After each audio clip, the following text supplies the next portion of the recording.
Hey, everybody. How y'all doing tonight? Welcome back to the Nerds MC podcast. I'm joined once again by Cody, my co-host. Cody. Hey, so I'm back around for another episode, and it's looking forward to the topics we have coming up. Cool. Speaking of those topics, so we've got a few things we're going to be riffing on tonight, one of which is modern versus classic gaming, the Elden Ring difficulty and accessibility complaints, and then the Techlead controversy and copyright abuse. So, Cody, which one of these you want to kick us off with? Uh, let's go ahead and go into the modern gaming versus classic, because it should bleed into the Elden Ring one pretty well. Okay. So, I think it's fairly obvious who's going to be taking which stance on this. Oh, yeah. You want to create the opening remarks and we can dig into it? Sure. So, Rob and we tend to have this ongoing debate on which form of gaming is better. In my opinion, it is definitely the modern gaming era because we've always progressed forward to, we are trying to make games more fun by usually more mechanics or this or that. Now, there is some downsides to the modern gaming is, we have capitalism coming into play now. We didn't have that back when studios were super small and didn't have shareholders. And other, various facts like that versus, classic gaming where, yeah, it will always work as long as you have a disc and a way of connecting it to your television. Or maybe you just have that .exe still around somehow magically running in your latest Windows environment. And, I feel like this is going to be an interesting topic for us to cover because you and I have taken both very different stances on this, considering the fact that even in last episode, we talked about how you have not every, but a decent chunk of the classic retro game consoles connected to your TV downstairs in your living room. So, Cody, I'm just going to ask the question: what did we do last Friday? What console were we playing? You brought over your Genesis over to our little shindig. Your Sega Yes, Genesis. and that was hours of entertainment, man. I didn't have to fucking connect to an internet connection. I just plugged the fucking thing in and it worked. There's a lot of value in that. Well, it almost just worked. And what's funny is the console itself did just work. It was flawless. Yeah, but the console itself was flawless. Yeah, but the HDMI hookup you had, we had to go through a few different power things to see how that thing to finally get it stable. Yeah, you're not wrong there. I'll concede that. I'll concede that. However, all that is to say, this is software that was legitimately 30 years old. More than 30 years old, and it entertained us for hours, dude. How do you argue against that staying power in regards to, I guess, and that's another question, what are we measuring on here? Longevity of use, or are we talking about things like fidelity of experience? Because in my opinion, I feel like classic and retro gaming is just better to modern gaming strictly because of how timeless it is. Again, we spent time, we played, OG Sonic, the OG TMNT beat 'em ups, spent a fair amount of time on Cave Stories port to the Genesis, which is cool. That's like a modern classic almost. It came out in 2004, so it's that's 20 years old, ago, dude. That is retro. I don't like that, but I get where you're coming from. Well, what's funny but again, is, at least in legacy gaming, speaking of, I think even now, if you go to one of the classic game retro places, the PS3 is considered legacy. Yeah.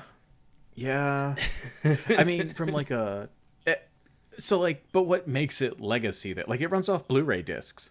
Consoles today run off Blu-ray discs. Is it really legacy? Well, yes and no. This is one of the downsides of modern gaming and I find it funny that I'm going to bring it up, is a lot of consoles today, like the PS5, hell, even some of the PS4 games did this, but like the PS5 and Xbox Series, I don't own one of those, so I'm not exactly 100% sure or familiar with those, but I have a PS5. And the disc is a CD key. That's about it. Yeah. You put it in, and it goes and it activates the game on your account, and then because like I bought Final Fantasy 16, or yeah, it was 16. I bought that, I put it in, and it downloaded the whole game onto the console. So the disc actually has, like, I can't say for sure what it has because I haven't exactly looked it up or ripped the disc myself to try to see. But it's, from what I could tell from just how much data it downloaded, had little to nothing other than to say that I own a copy. Yeah. Well, and to piggyback on this, again, the games we were playing Friday were legitimately 30 plus years old. What the Except for hell Cave are Story. you going to do in 20 years? Well, Cave Story was 20 years old, but you're right. My point, though, is like 20 years from now, how are you going to play this game if you can't download it because the servers are gone, because the PS10 is out, and no one plays the PS5 anymore? See, like, that's the part where, like, I feel like modern gaming does take a big downside when it comes to consoles. But, like, on PC, we end up, like...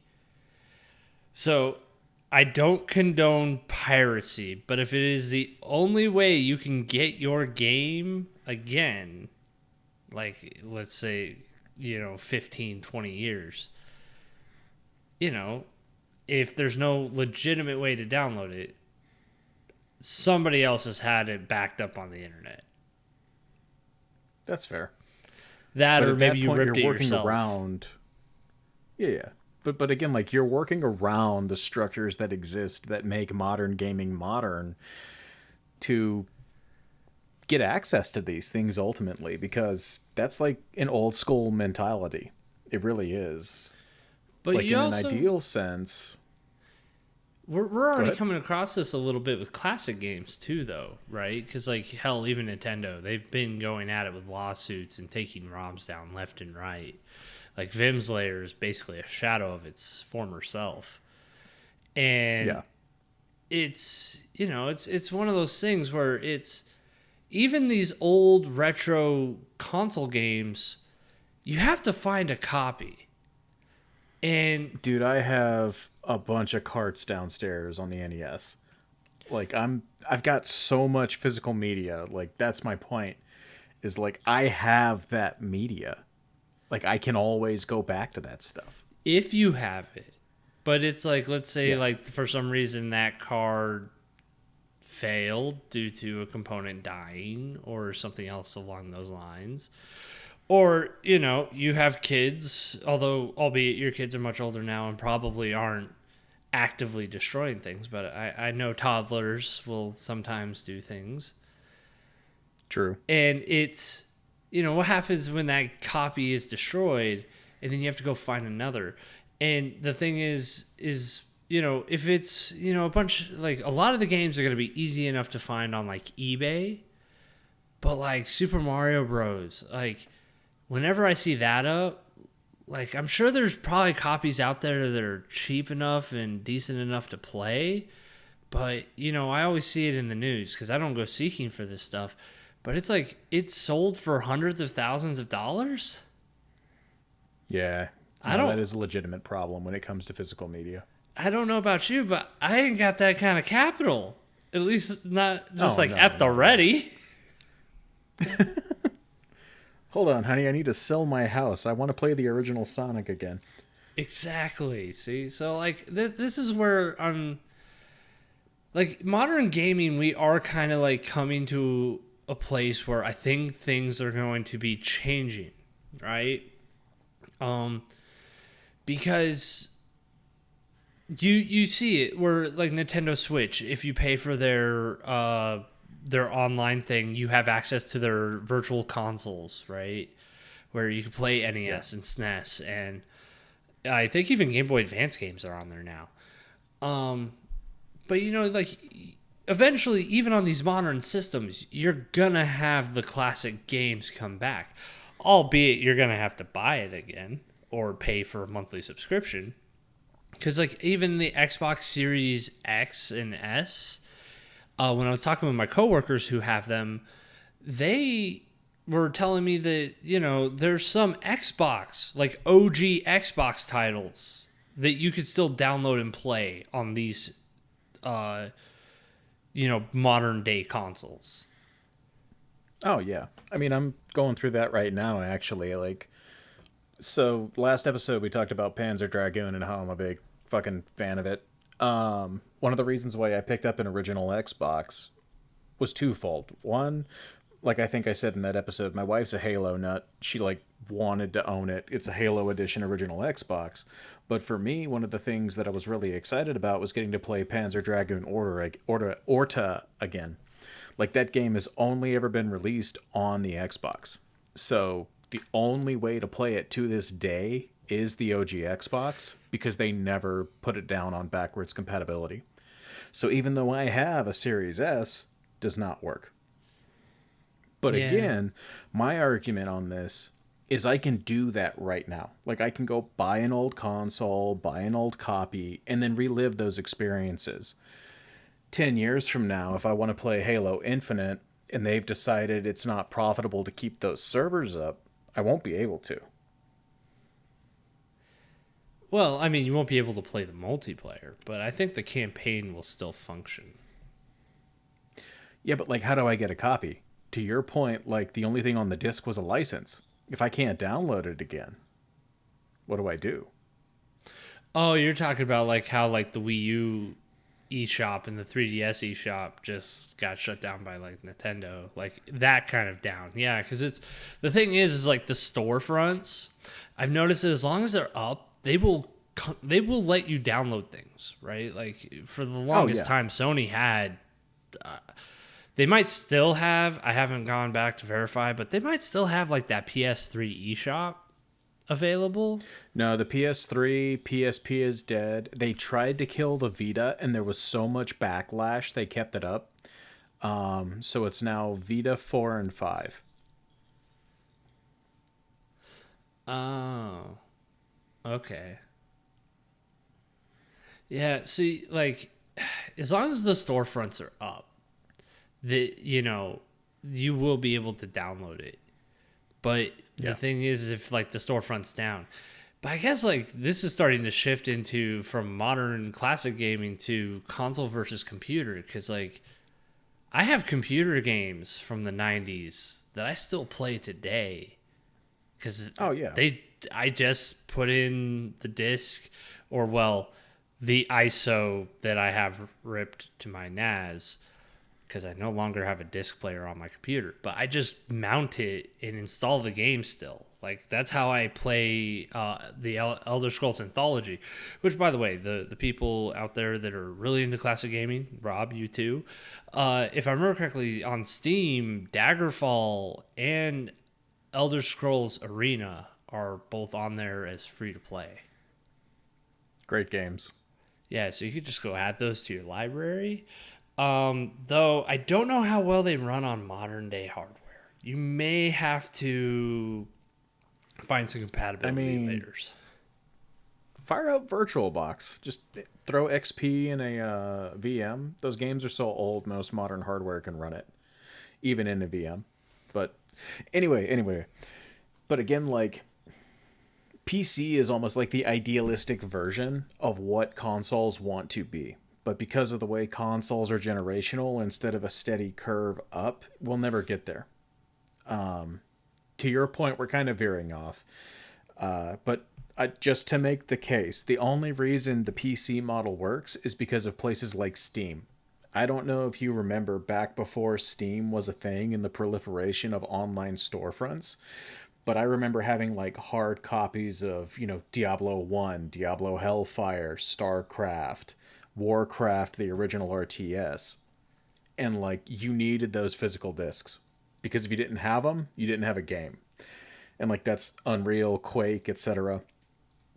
But to your point, that's a different argument. Well, I Pulling mean, it back around into I agree with you there because it's, that's even what I was talking about earlier. Like on my NAS, like I just have copies of these discs as ISOs, and I yeah, still have the hard discs. They're just off in my tech closet collecting dust because yeah, they were huge ass boxes, and my bookshelves are used for like books. So I, yeah, I don't have a lot of space on them for these monolithic PC game boxes. yeah. But again, like my whole point is like even you rely on physical media for the old stuff to a degree. To a degree. Yeah, yeah, I'll give you that. I mean, even modern day, like there's some games like I'll get the hard copy of it because I do know that the game's on it and that it will, mostly function. Yeah. I mean, like Cyberpunk, that's like the version 1.0. It's buggy, but you can play start to finish, and that's important. Yeah, that's if you don't have an internet connection. If you have an internet connection, it'll try to pull the patch if it finds it. Yeah. But anyway, soapbox, tie right over, tie right over. Yeah. Modern versus classic.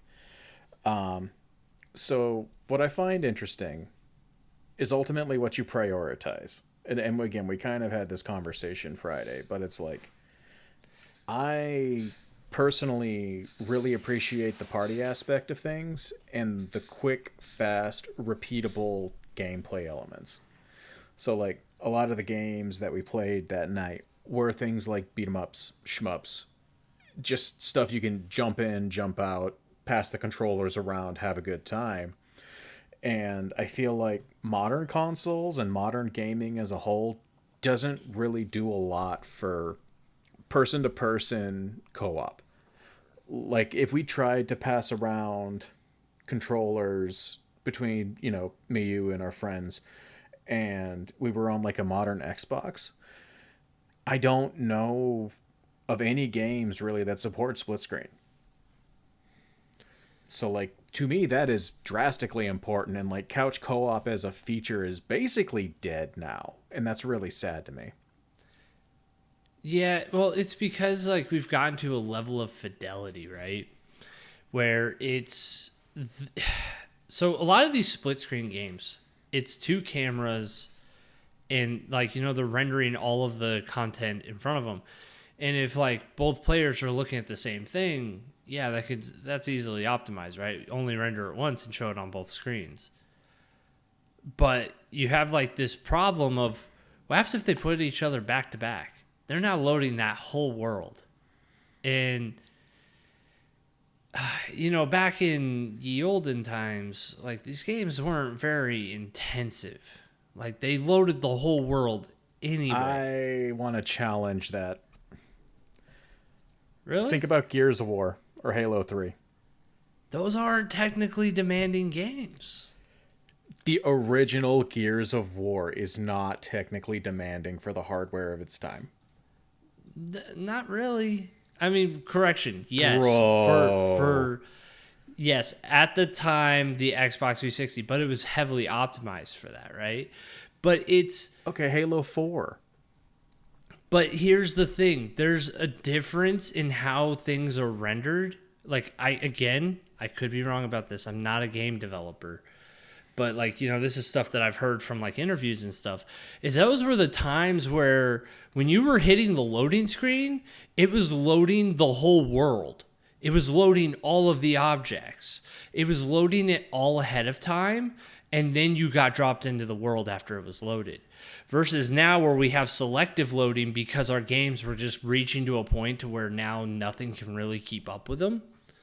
Like if you were to try to load the whole world of like let's say I'm trying to think of a game that I am not anywhere near attached to, but like Doom Eternal or Doom 2016, like both of those, if I remember correctly, like it's based on where the camera is what's being loaded. and it's dynamically loading out of your peripherals. Because if they tried to load the whole world, it would just crash. Versus, Halo 3 and Gears of War, like your examples. Like I remember the the making of video for Gears of War, and when you saw it loading, it's loading the whole thing. That whole level gets loaded. I guess my question turns into, do you consider Gears of War and Halo 3 modern gaming experiences? No, those are definitely Okay. retro. Fair, fair. I guess from my perspective, if you want like a giant story-driven narrative, those games I feel have a certain cinematic quality that matches the games of today. In my experience, in my opinion. And I feel like we have hit the point with modern gaming to where we're prioritizing the wrong things, because I feel like just now, this was 14 years ago, 14, 15 years ago, we were getting massively cinematic experiences while maintaining the human connection of the medium. And I think that's, in my opinion, where classic gaming, or gaming that's 2 generations ago, prior to the Xbox One and the PS4, that generation, that was like the pinnacle of gaming, because you had massive cinematic experiences, but you still had the human connections. So, like, I was able to sit down with my girlfriend at the time, my dad, my friends, and we would all just couch co-op it. I remember whenever Halo 4 dropped, me, my best friend in high school, and my other friend in high school went to the release. We sat up all night at the GameStop. We brought some Little Caesars, had a whole fucking fun time with everybody there. Complete strangers, but you got to know them. Got our copy of Halo 4, went home, and we literally sat down, and me, Christian ish, my girlfriend, and my dad sat down, and we beat the whole thing. Like, we just sat there and we ground legendary and beat the whole dang thing in one night together. That is some of the best memories I have. What's funny And is you can't do that. Well, and like, you can't do that with modern games. I remember when Halo Infinite dropped, my wife and I, well, my now wife, we just kind of sat, oh cool, it's downloaded. Oh cool, we're playing. Can't play together though. Only one person. And it's like, it felt cheaper. You know what I mean? Like, it wasn't the immersive experience it could have been had it dropped with couch co-op, had it dropped in a physical release that we could go to and enjoy. That's where I feel modern gaming lacks. so it sounds like it's not so much modern gaming that's your problem. It's like the fact is that there isn't couch co-op. That's one aspect of it. I feel like there's a few things to this. 'Cause, So, like, couch co-op is one thing. Go ahead. But it's like I even remember like growing up, like there was a couple times, like there was a couple games that like my friends and we did get together in the same room and played and beat them. But like those were very few and far between. Because I even remember like Halo 2, like when we were trying to play like both multiplayer on it, we would notice like frame rate drops and shit. It was a terrible experience. So what we started doing is I started bringing over my Xbox as well as like my other two buddies, and we hooked all of them up to the same router. And then we would connect to Xbox Live through there. So we were still on individual consoles. Like we were never like really couch co-op because it was just such a lackluster experience because of the performance hits.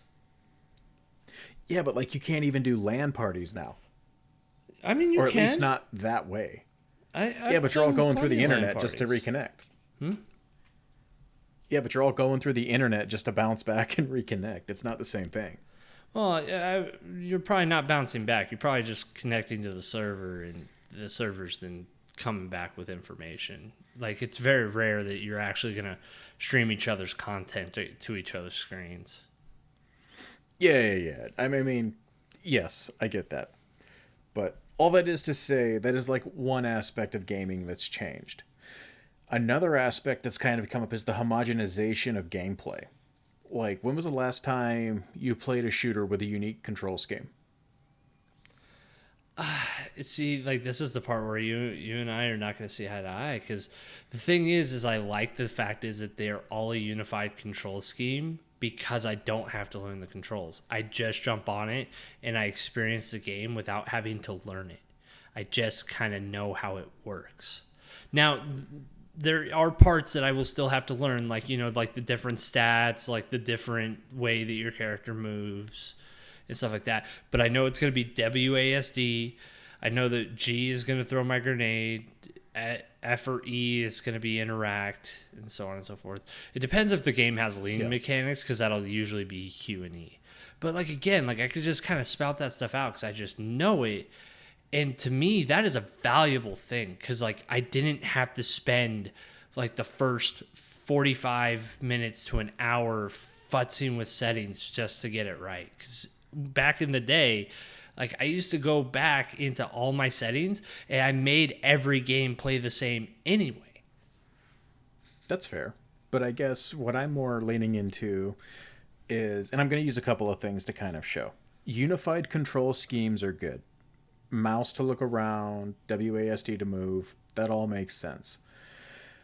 Even on controllers, right stick to look around, left stick move, triggers to shoot, etc., etc.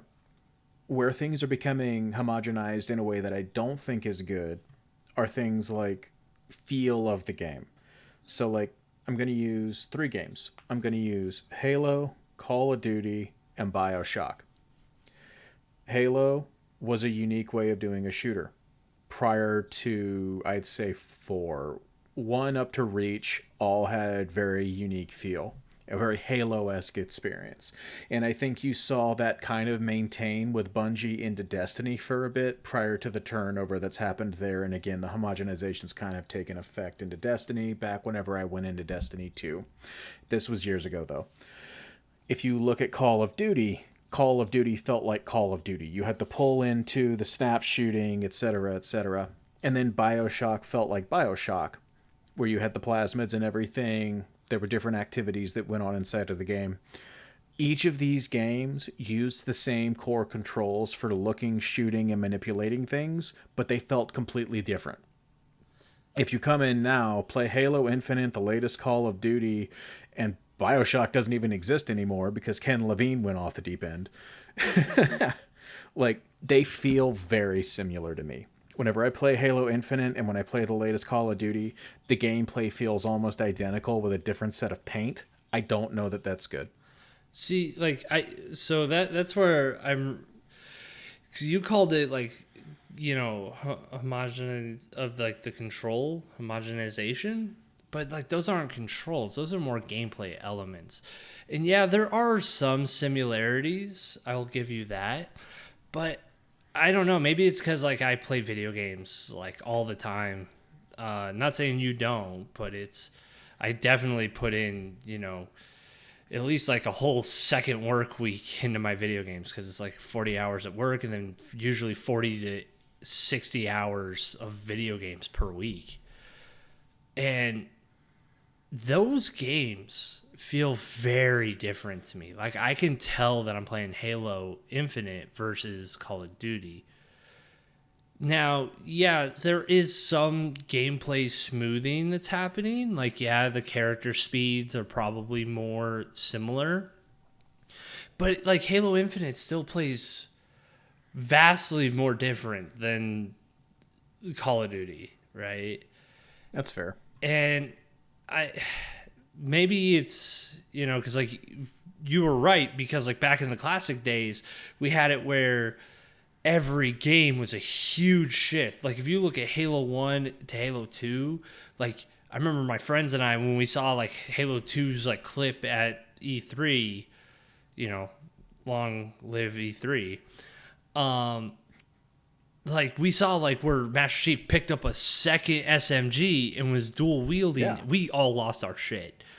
But it's just like the problem is like gameplay as a whole has to be somewhat similar.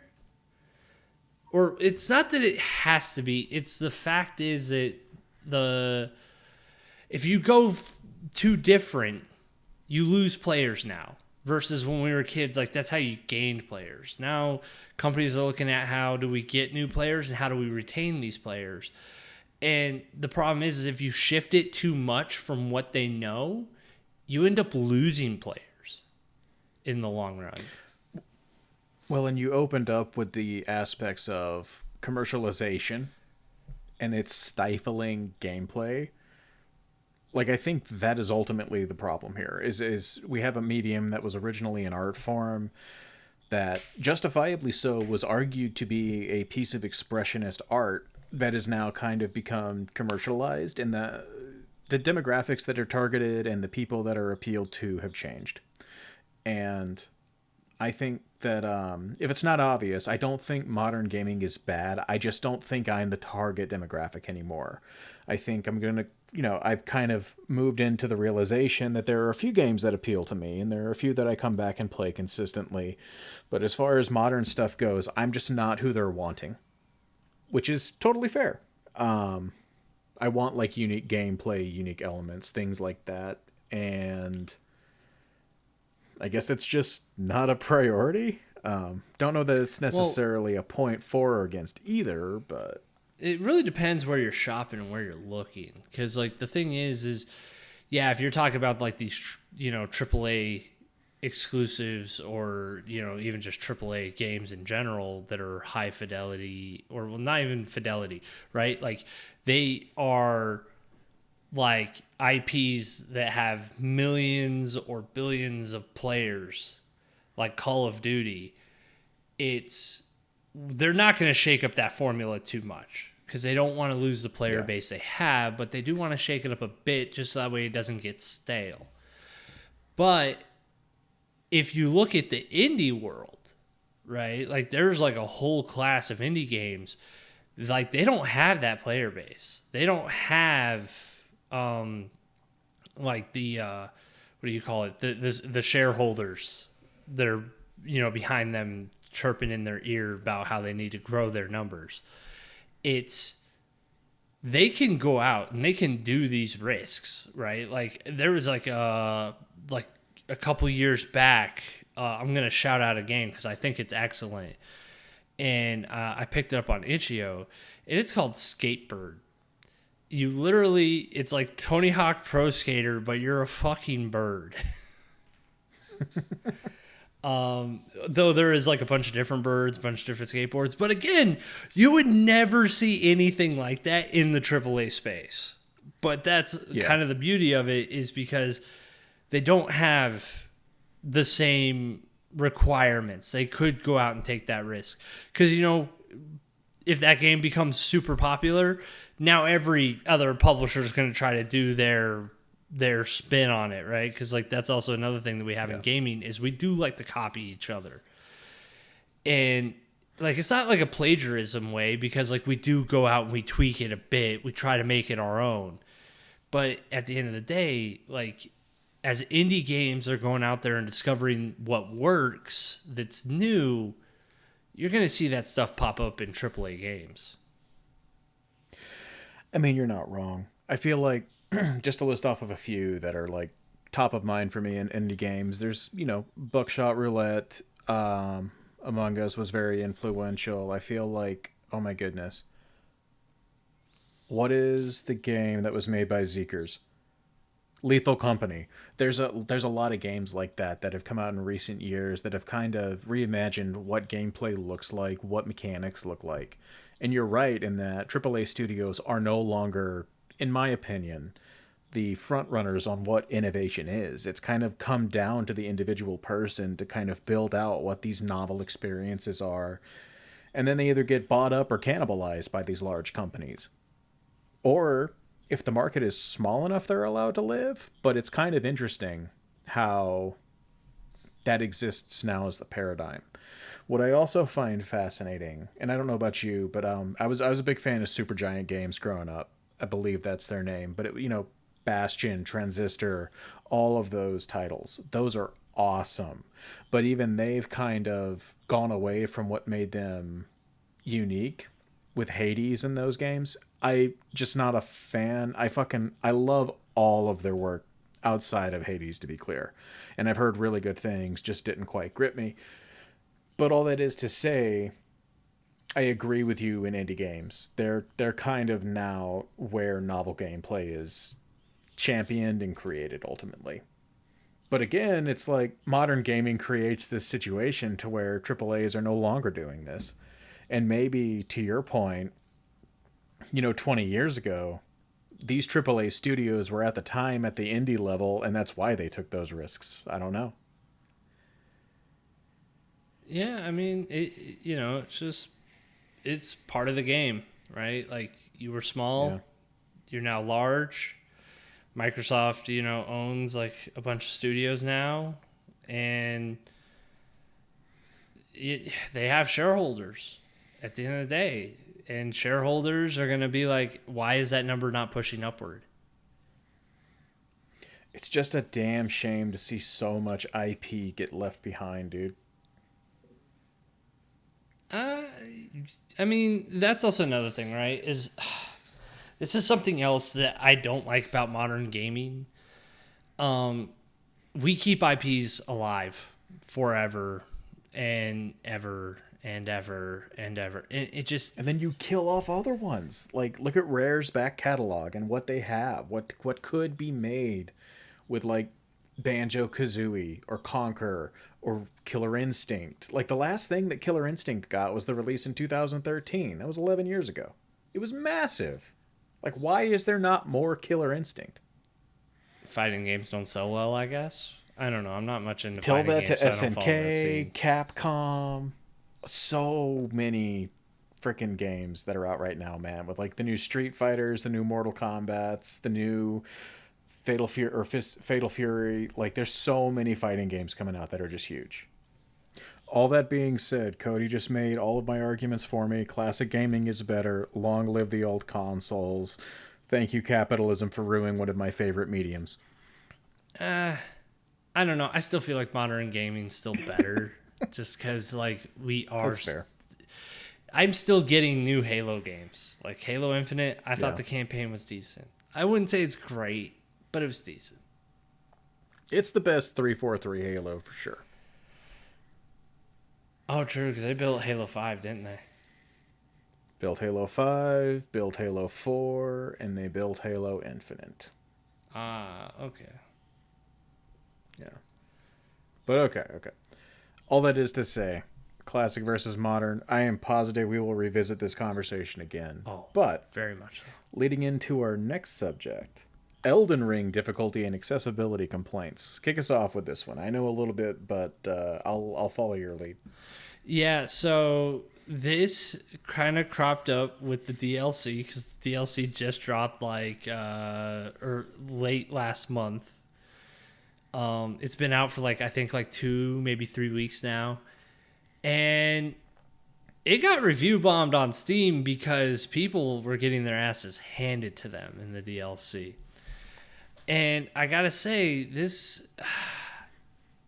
Don't get me wrong. I'm not one for difficult games. I am an easy mode gamer all the time. When I played through Elden Ring, I downloaded an easy mode mod. And I will die on that hill that, yes, I did easy mode Elden Ring, but it's because I wanted to see it because everyone kept talking about it. And, some people go and talk about the easy mode being an accessibility feature. And I think it could be, but even then, Lana Pierce, she did a video on this on her YouTube channel, and she brought up some valid points that there are a lot of gamers out there that just have a form of disability. They're not looking for it to be an easy experience.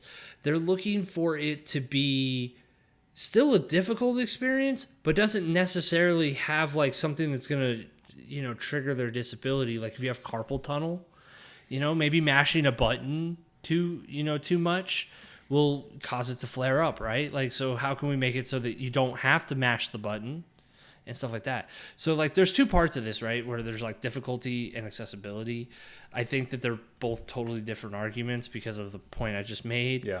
But I also feel like the not accessibility, but the difficulty was kind of brought on by people themselves. It's like in the opening moments of the DLC, I haven't played it myself, but like I have seen a playthrough. They mention like the blessings, right? Like the Shadow Tree Yeah. blessings. They're like, go find these. You can get like 20 of them. And those, like, if you just explore that new DLC world, I'm sure you could probably find all of them even before you fight your first boss. So I could be wrong about that part. And it like scales up your damage, and it also like scales up your defense. So it makes it so that you aren't going to be completely face rolled by a boss. I think it goes even beyond that. So let me give you my take, and I'll bring up a couple of points she made in her video that I'm aware of. Not every game is for everyone, because if they were for everyone, every game would be a success. Sometimes it's not made for certain people, and I feel like that's okay. Like, again, I'm going to use this as an example. One of the things she brought up was someone with kids. Someone having kids is a situational disability, I believe, were her terms. Mm-hmm. I would view it this way: Elden Ring is not a game for me because I have children and I need to be able to drop what I am doing at the drop of a hat to be able to support my kids. I don't. What I took issue with on her point is I don't like referring to children specifically as a disability. I feel like she could have used a better example. For instance, I'm visually impaired. I wear glasses. If I don't have my glasses on, I can't see more than like a foot in front of myself. That is a very valid way of kind of explaining where situational disabilities come into play. Well, But it's all not that is to necessarily that say, was her point. Sorry to interject. It's no, even go on ahead. Reddit, we've been seeing where people have been leaking like corporate documents that say what counts as a disability, and it's it. They said child care is a situational disability. It's not so much the child as Interesting. much as child care. But I think that's, and again, like this is me splitting hairs because I feel like it's children, man. That's what makes everything hard. You get protective of your kids as a parent. And maybe this is my fault because I view certain things a certain way. But anyway, all that is to say, if I have certain limitations, I don't play the media that requires me to not have those limitations. And like that applies to my driving, the hobbies I have, the activities I do. I don't go and party all night because I have two kids I have to take care of and a wife. Is that make that wrong? Should I be doing those things? Should there be accessibility features that enabled me to go party? I'd argue no. Like it's just not a lifestyle I can partake in. Does that make it bad that that action exists? No. And I think that applies also to media to a degree. It's like Elden Ring is a very difficult, focused, time sinking game. There's nothing wrong with that. It's just not made for everyone. And I don't know that that's bad. And if the developers at FromSoft don't want to compromise the art that they've created, I don't think it's right to try and force them to do that. Ancillary to that, you brought up the fact that you had a community made mod that made the game accessible for you. If the community wants to build that, they should be 110% allowed to do that. I don't think these things are mutually exclusive. Does that make sense? Yeah, yeah. That's why I was like saying like it's two different avenues for me when it comes to like difficulty versus accessibility. Yeah. Because it's like I too like suffer from like when like I mash a button too much, my thumb will flare up, and then I can't play games for like a couple days. It becomes a pain, and usually I'll put down a game if it does that to me. And I would argue that that's a form of disability, though I hate saying that because I don't want to feel disabled, um, especially because it's very minor. Yeah. And again, I'm not saying that they should. I'm just saying that it's like things like that. It doesn't necessarily compromise the art if it's like if they make it so instead of like having to like mash 100 times, they make it so you only have to like press it 50, so I don't have to press it as often. Yeah, but who are you to dictate what art is to the artist? But like that's not art. That's a form of programming, right? That's a logical problem. That's not an art. Like the art is the gameplay, the sound, the all that stuff, right? Like maybe the controls themselves can be tweaked, but like I'm still saying it's still gonna mash, but you don't have to mash as much to get the same effect. See, I guess where I come from is like I don't want to tell someone how to build what they want to build, but I also think I should be able to make it do things after they're done with their vision once I am involved with it. Like I feel like you can contribute to the art, you should not dictate what the art is. Does that make sense? Yeah. Because I'd argue like button mashing is in and of itself an expression of how you're intended to experience the work, or at least the way they intend you to. Doesn't mean you have to experience that way, but that also doesn't mean that they have to create the tools to allow you to invalidate the experience they want. It's kind of like, and this is, again, I feel like we're kind of going around this. I At the end of the day, I'm basically defending FromSoft and what they're doing just because of the fact that I know that if it were my project and my artistry and what I wanted to release upon to the world, I wouldn't want someone dictating what I did with it just because they felt as if it was excluding someone. What I think is a better alternative is for us to get away from this stigma associated with modders and modding games after the fact and enable people to add to the canvas, so to speak. Like, you as a creative working on top of and iterating on the work that FromSoft has built enable these different experiences, because ultimately it is a different experience. Like the easy mode mod you downloaded is a different experience. If you downloaded a mod that changed the way some of the mechanics worked, it's a different experience. They're both valid, but I don't think it's fair to tell an artist what to do. Oh yeah, no, definitely not. That's why like I was kind of shocked about like why the Elden Ring community kind of did blow up on Steam. They managed to drop it to like, if I remember correctly, I think it was like mixed or mostly negative, one of those two on the Steam reviews. And it's like, I don't think the answer was that. Though like they did get their opinions heard, and FromSoft did tweak the patch notes a bit, or not patch notes, but like they did tweak their patches so that those tree blessings, the early ones, will buff you way more than the later ones. Yeah. So they actually have tweaked it a bit. Now, like this is one of those things, right? It's like I don't know if review bombing is the right solution to this problem to try to be heard as a community. And again, you're also right. Like maybe this should have just been a mod that modded it to be this instead of the game developer having to do this. But we have to get mods to be more widely accepted, because there's a lot of people out there that still, they want like that vanilla experience. They want whatever the developer has intended, until like they aren't having fun and then they just end up putting down the game anyway. And it's like, but if you downloaded a mod, you might have enjoyed it more. It's, like my case, Elden Ring, I loved hearing about it. I loved the hype around it, and I wanted to be part of it. And I bought the game, I played it, and I realized I just didn't have the time to put into it. So I put it down.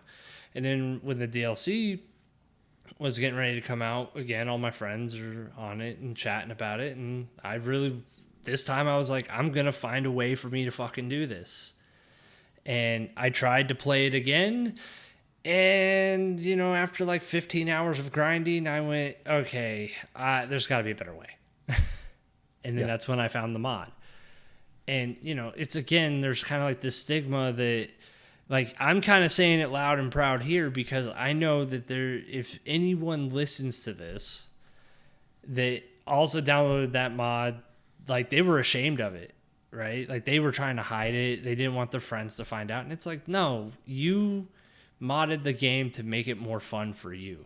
Hell, even Lethal Company, I remember modding it so that way my friends and I, we could play with more than 4 people. Did it break the gameplay? Hell yeah, it did.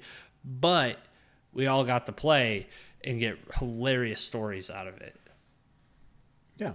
And again, there's the artistry that exists as the artist wants, and then there's the artistry that exists that you make of it. And I feel like that's a delineation that people are missing. But I also feel like it's a cultural problem in that certain game developers don't like mods. Certain communities galvanize around only experiencing things the way the developers want. Except in this case, where all of a sudden this wasn't what they wanted as a community, so they then forced the engineers to change what it is because that's okay for some reason, but using a mod isn't. I don't understand it myself. But I feel like a lot of this also comes from my background, both as a software engineer, game developer, and artist. Obviously, I don't do much physical art, but I do a lot of digital art. I made all the assets for this podcast. I do the video editing. I write a large number of software programs. I've made video games. All of that stuff that I release, it is completely free to the world. If you can find a piece of my code, take it, run with it, do whatever you want with it. I want you to extend it and make it something new. My games, if you find them, if you get them, take them, do something with it, make it your own. And I feel like that culture of innovation, living beyond the initial artist, is where we need to get to. Because I feel a lot of this just ultimately comes down to people wanting to make it their own and then not being enabled to do that. And that's the real issue. And, it just kind of comes down to developers. Let me play how I want to play. Give the community more mod tools. Expose more settings for the mods. No, I mean, legitimately, facilitate your community building on your product and making new art. Why that's controversial, I don't know. I don't. And we will probably never understand. Not at all, man. Not at all. Okay, cool. Well, we're already at an hour, but we do have one more topic, so we should probably go ahead and cover it at least a bit. Yeah. Especially because, the other two, I felt was mostly me griping about shit that was going on in my life. But you popped in with this one, Techlead and copyright abuse. I think I've seen one video on this, so take it off, Rob. So, for those of you that aren't aware of who Techlead is, he's a Silicon Valley tech bro. Let's call him what he is. He ran a crypto scam called Million Token. He's generally just a narcissistic dick. There's a ton of videos out there. Go check out any number of them, and they kind of gonna go over this and synopsize what he's doing. But he's basically copyright abusing. So YouTube has a DMCA process. What he does is he strikes the video, gets the person's information, knowing that the copyright strike will not stand because the content is used under fair use, and then gets their docs and basically goes in and collects their private information abusing the DMCA system inside of YouTube, which is just scummy.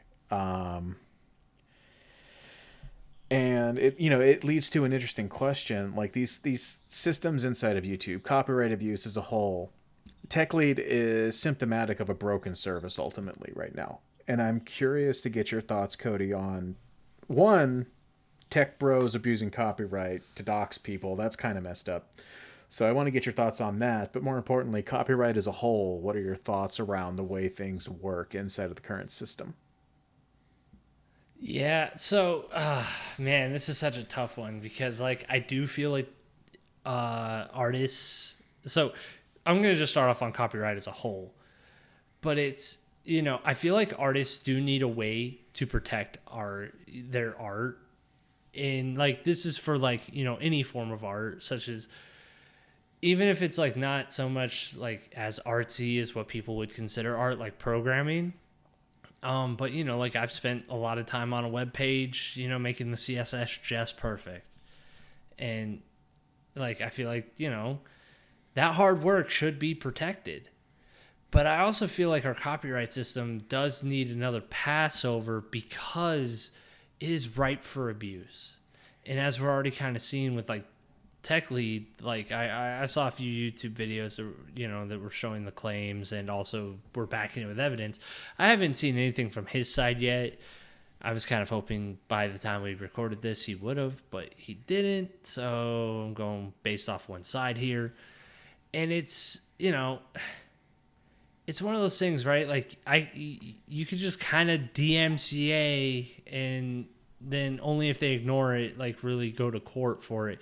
But then, the courts will figure out, like, do you actually have the copyright for this or not? But it's like one of those things, right? Like when you get that letter in the mail, it's a little spooky.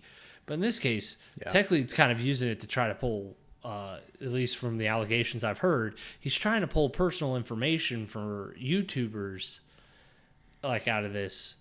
I don't know why he wants that information, but apparently he does. It's an intimidation tactic. Yeah, I could definitely see that. But again, it's, I even heard some people say that, like, this, at least according to the statutes, it might be considered illegal. Again, I'm not a lawyer, so I don't know if, like, there's, like, special state law things that, like, alter it or what. Or actually, I think copyright's a federal thing, so it would have to be a federal law. But I don't know what other, sections of the law may alter that original understanding that amended, like, different understandings. Because our legal system is confusing here in the States. This is true. So again, it's what he's doing may be already illegal, and maybe like he just needs to be reported up to the proper authorities. But then, like, that's the other big problem, right? Is even if it is illegal, how do you get those proper authorities to care about, like, this one individual? Because it's, I hate to talk negatively about the police, but they're kind of here to protect the rich and the businesses. Yeah. Well, I mean, it's fascinating to me, kind of sitting back and looking at it. I don't know, man. I don't know. The way I kind of see it is ultimately someone who is clearly narcissistic, clearly wanting to abuse technology systems for his own gain, doing just that. And he's not really getting any clapback. I mainly wanted to touch on this one just to signal boost it. I'm going to be real. Like, the more people talking about it, the more likely someone's going to take action at YouTube to either refine the system to prevent this kind of abuse or at least remove the abuser.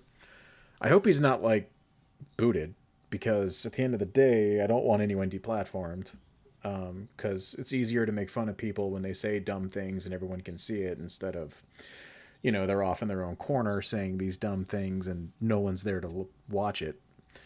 But that's my take. Is it's just a damn shame, and I hope that they stop abusing the system, or the system becomes harder to abuse. That's the gist. Yeah, I can, I can definitely feel that. I just wish I kind of had more to say about it other than just, like, copyrights are good. We need to alter them slightly so that way they're not as abused. Because, like, that's something else. Like, owning your work is good. Abusing the ownership of that work is bad. Yeah, because even then, it's I want to know what is he doing DMs, like what is he doing copyright claims on? Like, are they using clips of his video? Like, even then, like, I think he'd have a hard time saying that that's not fair use. Yeah, exactly. I guess all that is to say is this kind of feeds into the past point of, like, our culture is very restrictive on iterating on work. Like, taking the artist's art and making it your own. Goes back to my argument there. Yep, I totally agree. Oh, man. Well, all right, y'all. Thanks, everybody, for listening. Cody, you have any closing words? Yes, because, like, we are uploading these things to YouTube, I would like you to like, comment, and subscribe. Let us know where we're wrong in life, and also we're, also if you just liked it, because anything really helps. We're not monetized and all that, but it helps us get in the algorithm anyway. Yep. Well, all right, listeners. Thanks, everybody, and y'all have a good night.